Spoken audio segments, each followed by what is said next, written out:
Which brings us to, ladies and gentlemen, this week's Thoughts for the Shitter.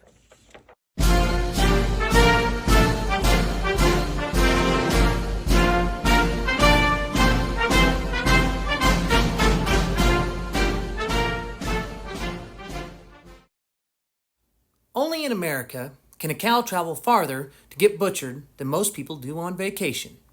And that right there is the problem.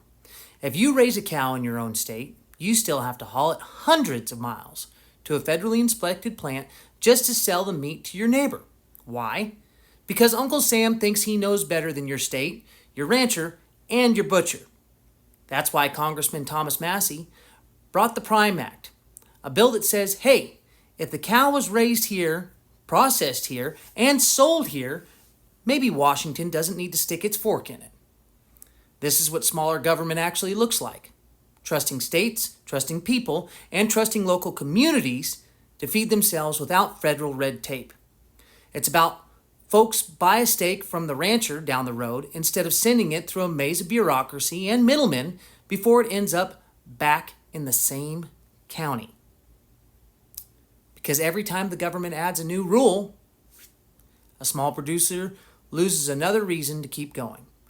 And when local producers go, so does our food independence. So, the next time you sit down for dinner, or sit down for something else, think about that cow. It didn't need a passport to get here. It just needed a little common sense from the people we elect. Small government, strong communities, and steaks that don't have more miles on them than a minivan, now that's just something to ponder while you're dropping them off down yonder.